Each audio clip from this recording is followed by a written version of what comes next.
into the Autobarn Superhatch category now. And another big field, not quite as big as the triple ones, but just under 30 cars come into play, with a few new drivers getting part and parcel of this event this weekend. Out for battles right through the field, but at this stage of the season, it's all about consolidating points. And Brett Garland has got some serious consolidation to do here if he wants to be in contention at the end of the season. Mel Spur will be out there in her Volkswagen Polo. The rest of the field lining up and ready to go. Chris Davison, usually the man that they all have to try and catch you. It's Mel Spur on pole position, getting a little bit of a wheel spin. Chris Davison, as usual, the man to catch off the line. But Brett Garland follows him through and squeezes Mel out. Oh, man. Remember, she's going to have to fight hard here in the Class A competitors, even though her car's down on power. And here comes a move right from the word go as the Trans-Africa Racing. Oh, I was about to say Jonathan Dutoy got out of shape, but getting out of shape is the low-pec Opel there of Tyler Scott. And he's dropped right out of it completely. He'll have to come back probably in the mid-pack of Class C if he's able to get onto track. And you can see, I think Godinho, Sandro Godinho also pulling to the sideline. Let's wait and see if he's able to get back on track. But already some action in the mid-pack. And it's all about Class B and C fighting hard with some of the Class A competitors. And Ishmael Beloy applying pressure to Danhauser. Danhauser just ahead at this stage of the Class B pack as they come up under braking. Nick Martin closing down on those two competitors for Class B. There's Ishmael Beloy. Mel Spur trying to keep out Nick Martin. Nick Martin goes on the inside of her and just has to get on the brakes. Mel is not giving this up, that is for sure. How cool was that shot at the top of the hill? Remember, all front-wheel drive cars, so they really do extend the level of grip out of those front tires and up onto two wheels at half of the circuit here. Coming into the final stretch now, you can see across the line for the first time, it is Jonathan Dutoy getting it all wrong in turn number one, fighting that steering wheel and unfortunately just not hanging on. So you could see him twisting and turning that steering wheel, but running off the circuit there and throwing away a podium finish. Dude, when is the last time you saw Jonathan Dutoy get out of shape? Yeah, 100%. There is something wrong on that car if it's got out of shape that quickly. And he's back on track, but also with a big maneuver to make. In the background, another car actually going off in turn one as well. So potentially an issue with some fluid on the circuit or maybe a change of surface. It has caught out three cars in turn one. Dutoy doesn't make those kind of mistakes. He's now dropped back into the mid-pack. He's probably in about 9th or 10th place at this stage. And let's see whether or not he can make up that ground and get back to the front end. The Class B cars are really sticking it to the A-Class drivers. We go at the top of the hill here now with Nick Martin. Is there going to be a car on the inside? Yes, there is. That is the man who spun off. Of course, that's the toy now coming through the field once again in the Trans-Africa Racing Honda Civic.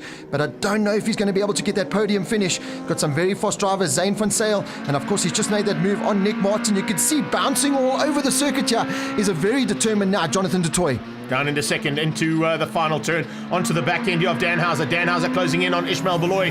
That is the teammate in the second of those Trans-Africa Racing Civics. Right now it leads things out. Danhauser giving a little bit of room to Jonathan Dutoy to go around there outside of him through turn one. And he'll do the same thing to Ishmael Beloy. Beloy will give him space, there's no doubt about it. They are teammates.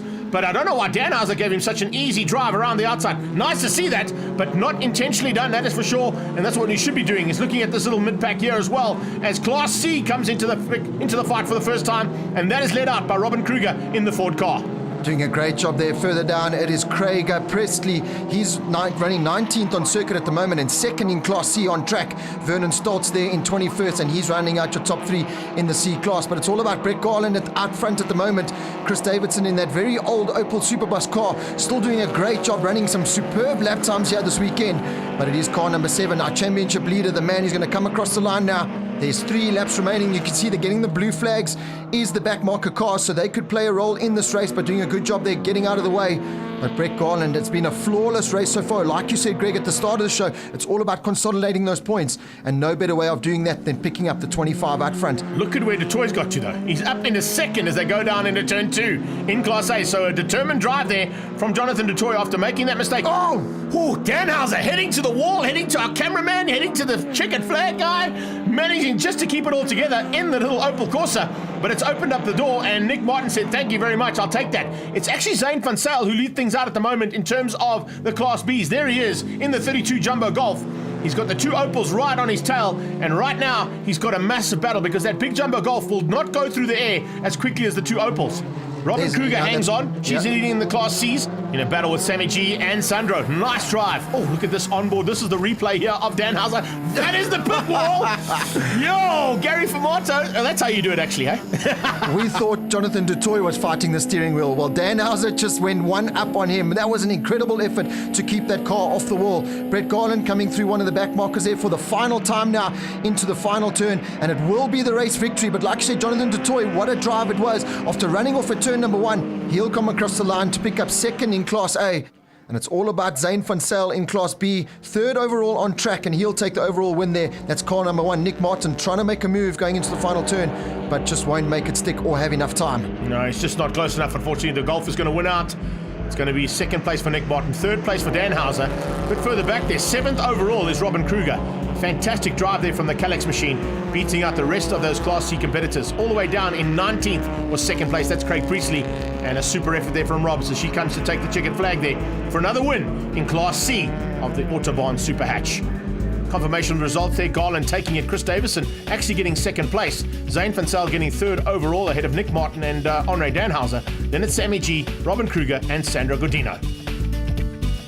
We move on to Austin Zungu, a super drive from him in 9th. Miles Spur eventually getting third place in Class A and 10th overall. And then in Triple One Class E, it's Mark Ackerman, Greg Gossman and Alta van Wyk. Let's catch up with Robin Kruger and see how her race went. Yeah, it's good to be back in Class C. I think that's where our little Ford car belongs. It's good that there were a few other people in Class C this weekend. But the race was really, really great. I had such a great battle with the Class B guys, especially with Sammy and with Sandro. Hats off to them. They drove a really, really good, clean, tight, difficult race. But I had awesome time. Nice to see this man back in racing. Sandro Godino. Yeah, definitely excited. I mean, if it wasn't for the sponsors, but Westpan Alpina Logistics, Romore Group, and New Line Projects, I wouldn't be here, you know. My health is great. I feel good. The car's good. We had a good dance with Robin and Sammy. Can only get better, eh? And to top it off, my son's also entering Triple One, so excellent day, eh? Join us after the break as we head into the final bit of action here from the Extreme Festival at Zwartkops.